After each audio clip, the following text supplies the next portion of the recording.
दोस्तों नमस्कार, मैं हूं अनिल और रेसलिंग सुपर धमाल में आपका स्वागत है। तो दोस्तों रोमन रेंस रॉयल रंबल 2025 में नजर आएंगे, इसकी घोषणा पॉल हेमन ने आज के स्मैकडाउन एपिसोड में की थी। रोमन रेंस ने कुल 6 बार रॉयल रंबल मुकाबले में एंट्री की है और केवल 2015 में इसको जीतने में कामयाब रहे हैं। इस वीडियो में मैं आपको वो 3 कारण बताने वाला हूं कि क्यों WWE सुपरस्टार रोमन रेंस 2025 में मेंस रॉयल रंबल मुकाबले का हिस्सा होंगे। दोस्तों इसलिए वीडियो के अंत तक बने रहें और अगर आप चैनल पर नए हैं प्लीज सब्सक्राइब करने के बाद ऑल पर क्लिक करें क्योंकि ये फ्री है और यहां आपको हर प्रकार की रेसलिंग से जुड़ी हुई तमाम जानकारी मिलती है। तो चलिए दोस्तों बात करते हैं सबसे पहले कारण का। आपको बता दें कि रोमन रेंस आखिरी बार 2020 में WWE रॉयल रंबल मुकाबले का हिस्सा बने थे। रॉयल रंबल मुकाबले को जीतने वाले रेसलर की किस्मत बदल जाती है। इसको जीतने वाला सुपरस्टार रेसलमेनिया में एक टाइटल मुकाबले का हिस्सा होता है और अक्सर मेन इवेंट में परफॉर्म करता है। रोमन रेंस ने आखिरी बार 2020 में हुए रॉयल रंबल मुकाबले में हिस्सा लिया था और उसको जीता था ड्रू मैकिंटायर ने। अब क्योंकि असली ट्राइबल चीफ इस मुकाबले का हिस्सा हैं, तो उससे उनके पास विरोधियों को हराकर अपने सपने को पूरा करने का एक बार फिर मौका होगा। रोमन इतने सालों से रॉयल रंबल मुकाबले का हिस्सा नहीं बने थे, इसी वजह से उन्होंने यह बड़ा फैसला किया है। बात करेंगे दूसरे कारण का। Roman Reigns WWE royal rumble मुकाबला जीतकर चैंपियनशिप मुकाबला पाने का प्रयास कर सकते हैं। दोस्तों आपको बता दें कि रोमन रेंस रेसलमेनिया 40 में अपनी अनडिस्प्यूटेड WWE चैंपियनशिप को गवा बैठे थे कोडी रोड्स के खिलाफ। उन्होंने बैड ब्लड 2024 में अपने टैग टीम मुकाबले के बिल्डअप के दौरान दी अमेरिकन नाइटमेयर को कहा था कि जब उनकी ब्लड लाइन के साथ स्टोरी खत्म होगी तो वो उनकी चैंपियनशिप जीतने का प्रयास करेंगे। अब रॉयल रंबल मुकाबले का हिस्सा बनकर वो इस सपने को पूरा करने के एक कदम दूर हो सकते हैं। 2015 में आखिरी बार रॉयल रंबल मुकाबला जीतने वाले रोमन रेंस फिर से इतिहास दोहराना और चैंपियन बनना चाहेंगे। बात करेंगे तीसरे और आखिरी कारण का। आपको बता दें कि रोमन रेंस के पास अभी कोई और स्टोरी लाइन नहीं है। दोस्तों रोमन रेंस ने रॉ नेटफ्लिक्स डेब्यू एपिसोड में सोलो सिकोआ को ट्राइबल कॉम्बैट मुकाबले में हराकर मैच और उलाफाला जीत लिया।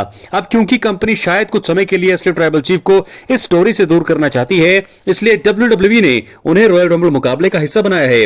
वैसे भी अगर रोमन रेंस अपने साथी रेसलर्स को हरा देंगे तो उससे उनके असली ट्राइबल चीफ के किरदार और पद को लाभ मिलेगा। इस मुकाबले के दौरान अगर बाकी के द ब्लड लाइन मेंबर्स भी उनकी हेल्प करते हैं तो उससे उनके मान सम्मान में बढ़ोतरी होगी। दोस्तों ऐसे में 3 बड़े कारण मैंने आपको बताए हैं कि क्यों रोमन रेंस 2025 में जो है मेंस रॉयल रंबल मुकाबले का हिस्सा बने हैं, और तीनों ही कारण अपने आप में बहुत ज्यादा जरूरी हैं। मेन कारण इसलिए रोमन रेंस ने यह फैसला किया है कि वो 2025 के मेंस रॉयल रंबल मुकाबले में हिस्सा लेंगे। और वैसे भी पॉल हेमन ने उनका यह संदेश भेजा है। पॉल हेमन ने ये कोडी रोड्स को बुलाकर यह अनाउंसमेंट की है, तो आप इससे समझ सकते हैं रोमन रेंस के इरादे। रोमन रेंस चाहते हैं कि वो रॉयल रंबल मुकाबला जीतकर कोडी रोड्स को ही उनकी अनडिस्प्यूटेड चैंपियनशिप के लिए चैलेंज करने वाले हैं, जिसके चलते ये अनाउंसमेंट हुई है। तो दोस्तों बहुत सारे सवाल यहां पर ये भी हैं कि Roman Reigns versus Cody Rhodes जो है क्या तीसरी बार हमें रेसलमेनिया 41 में देखने को मिलेगा। दोस्तों अगर बाकी लोगों की बात कही जाए, मैक्सिमम लोग अब यही चाहते हैं कि रोमन रेंस वर्सेस रॉक मुकाबला हो। रोमन वर्सेस कोडी रोड्स मुकाबले से बहुत सारे लोग अब बोर हो चुके हैं, और 3 कारण मैं आपको यह भी बताने वाला हूं कि क्यों रोमन वर्सेस कोडी रोड्स मुकाबला रेसलमेनिया 41 में नहीं होना चाहिए। इसलिए वीडियो के अंत तक जरूर बने। चैनल पर नहीं है प्लीज सब्सक्राइब करें। दोस्तों बता दें कि स्मैकडाउन में इस हफ्ते पॉल हेमन ने जो है रोमन रेंस के लिए 2025 में उनकी एंट्री का ऐलान किया था। इसके साथ ही पॉल हेमन ने खुलासा किया कि रोमन रॉयल रंबल विजेता बनने के बाद कोडी रोड्स को रेसलमेनिया 41 में अनडिस्प्यूटेड WWE चैंपियनशिप मुकाबले की चुनौती देंगे। इस ऐलान के बाद नया रोमांच पैदा हो चुका है। हालांकि रेंस का कोडी रोड्स से राइवलरी आगे बढ़ाना शायद एक बेकार फैसला है। इसलिए इस वीडियो में 3 कारण मैं आपको बताने वाला हूं कि क्यों रोमन रेंस का रेसलमेनिया 41 में कोडी रोड्स के खिलाफ मैच कराना सही नहीं रहेगा। पहला कारण, क्योंकि रोमन रेंस पिछले 2 WWE रेसलमेनिया में कोडी रोड्स के खिलाफ लड़ चुके हैं, इसलिए अब यह नहीं होना चाहिए। रोमन रेंस और कोडी रोड्स की दुश्मनी काफी पुरानी है। कोडी ने रॉयल रंबल 2023 में मैच जीतकर रेसलमेनिया 39 में रोमन के खिलाफ अनडिस्प्यूटेड WWE चैंपियनशिप लड़ा। रेंस इस मुकाबले में कोडी रोड्स को हराने में कामयाब रहे। उसके बाद अमेरिकन नाइटमेयर रॉयल रंबल 2025 में दोबारा आए और फिर उन्होंने जीता और आखिरकार ट्राइबल चीफ से टाइटल जीतने में कामयाब रहे। देखा जाए तो रोमन रेंस और कोडी रोड्स के बीच लगातार तीसरे रेसलमेनिया में मैच कराना चीजों को रिपीट करना होगा। यही कारण है कि रोमन और कोडी रोड्स को ग्रैंड स्टेज के लिए अलग अलग चैलेंजर अब देना चाहिए। मुझे लगता है रोमन को रॉक देना चाहिए, रोमन वर्सेस रॉक होना चाहिए, और कोडी रोड्स के साथ शायद होंगे रैंडी ऑर्टन या फिर हो सकते हैं जॉन सीना। बात करेंगे दूसरे कारण का। रोमन और कोडी के बीच अब दुश्मनी नहीं है। जी हां दोस्तों, रोमन और कोडी के बीच हुए आखिरी 2 मैचों की बात खास ये रही कि उस वक्त ये दोनों एक दूसरे के जानी दुश्मन हुआ करते थे।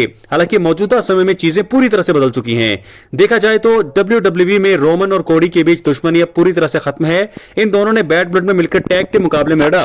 यही नहीं, कोडी रोड्स ने ट्राइबल कॉम्बैट मुकाबले में दखल देकर रोमन रेंस की मदद की, अगर आपको याद होगा। तो इसी वजह से रेसलमेनिया 40 में इन दोनों बेबीफेस सुपरस्टार्स के बीच मैच कराना सही ऑप्शन नहीं रहेगा। बात करेंगे तीसरे और आखिरी कारण का। कोडी रोड्स से ज्यादा गुंथर को रोमन रेंस से फ्यूड कराने की जरूरत है। जी हां दोस्तों, कोडी रोड्स को अनडिस्प्यूटेड WWE चैंपियन के रूप में शानदार बुकिंग देते हुए उनके टाइटल रन को एंटरटेनिंग बनाने की कोशिश की गई है।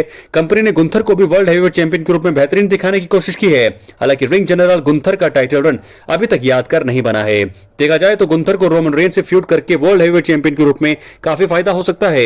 यही नहीं, इन दोनों के बीच आगे जाकर के सिंगल्स मुकाबला होगा। तो दोस्तों ऐसे में यही नहीं, इन दोनों के बीच अभी तक कोई भी मैच हुआ नहीं है, ना रोमन रेंस और गुंथर के बीच आमना सामना भी नहीं हुआ है, कन्फ्रंटेशन भी नहीं हुआ। तो ऐसे मुझे लगता है कि रोमन अगर रॉयल रंबल जीतते हैं तो उनका जो है सामना इंपीरियम लीडर से होना चाहिए, रोमन रेंस और गुंथर, या फिर रोमन रेंस या रॉक होना चाहिए। क्योंकि दोस्तों रोमन रेंस और कोडी रोड्स यहाँ पर किसी भी तरह का मुझे नहीं लगता कि लोगों को यहाँ पर मजा आएगा, फैंस को, क्योंकि इनकी राइवलरी 2 बार हो चुकी है। एक बार रोमन रेंस ने हराया है रेसलमेनिया 39 में, तो दूसरी बार कोडी रोड्स ने हराया है रोमन रेंस को। तो 1 ऑल है और मुझे लगता है कि शायद तीसरा मुकाबला होना नहीं चाहिए। और ये जो है अनडिस्प्यूटेड चैंपियनशिप का मुकाबला जॉन सीना और अगर कोडी रोड्स आएंगे आमने सामने तो मुझे अच्छा लगेगा। और चाहेंगे हम कि John Cena undisputed WWE champion बने, जॉन सीना हराएं कोडी रोड्स को, वो बहुत ही बड़ी बात होगी। क्योंकि जॉन सीना का आखिरी टूर चल रहा है और हम सभी ये चाहते हैं कि जॉन सीना बने, ना कि वो वर्ल्ड चैंपियन बने, वो बने अनडिस्प्यूटेड WWE चैंपियन। तो सोने पे सुहागा होगा। और रोमन रेंस और कोडी रोड्स की अगर बात करें तो उनका मुकाबला होना नहीं चाहिए। रोमन रेंस और रॉक का मुकाबला हमें देखने को मिलना चाहिए। क्योंकि रोमन रेंस अगर रॉयल रंबल मुकाबला हारते हैं तो उन्हें शायद मुझे लगता है एलिमिनेट करेंगे रॉक ही। अगर रॉक रोमन को एलिमिनेट करते हैं तो मैं आपको बता दूं रोमन रेंस वर्सेस रॉक यहां पर से नींव हो जाएगी रेसलमेनिया 41 के लिए। यहां से टीज हो जाएगा और कंफर्म हो जाएगा। अगर रॉक ने रोमन रेंस को एलिमिनेट कर दिया तो रॉक वर्सेस रोमन होगा रेसलमेनिया 41 में। और वहां से कोडी रोड्स यहां जीतेंगे जॉन सीना, तो जॉन सीना चैलेंज करेंगे कोडी रोड्स को अनडिस्प्यूटेड WWE टाइटल के लिए। तो यहां पर 2 चीजें मैंने आपको बता दी हैं, 2 स्टोरी लाइन यहां से अब बुक की जा सकती है रॉयल रंबल से। जॉन सीना रोमन रेंस नजर आएंगे, रोमन रेंस को रॉक यहां पर एलिमिनेट कर सकते हैं और यहां से शुरुआत हो सकती है ड्रीम मुकाबले की। रोमन रेंस वर्सेस रॉक बिना किसी टाइटल के मुकाबला हमें 41 में देखने को मिलेगा। तो वहीं दूसरी और John Cena versus Cody Rhodes for the undisputed WWE title, ये मुकाबला मुझे लगता है कमाल का होने वाला है। और शायद मुझे लगता है कि अगर कोडी रोड्स और जॉन सीना मुकाबला रेसलमेनिया 41 के मेन इवेंट में होता है और वो भी अनडिस्प्यूटेड चैंपियनशिप के लिए, तो जॉन सीना को यहां पर बुक किया जा सकता है। तो फिलहाल दोस्तों 3 कारण मैंने सबसे पहले आपको बताया कि रोमन रेंस ने क्यों यहां पर हिस्सा लिया है 2025 के रॉयल रंबल में। तीनों ही कारण बड़े ही कमाल के हैं। रोमन रेंस रॉक हम सभी चाहते हैं, लेकिन क्या रोमन वर्सेस कोडी होगा लगातार तीसरी बार? अपनी राय कमेंट बॉक्स में जरूर दें। चैनल पर नए हैं सब्सक्राइब करने के बाद ऑल पर क्लिक करें, क्योंकि फ्री है और यहां आपको हर प्रकार की रेसलिंग से जुड़ी हुई तमाम जानकारी मिलती रहेगी। इसलिए वीडियो को लाइक करें, शेयर करें, सब्सक्राइब करें। बहुत बहुत धन्यवाद।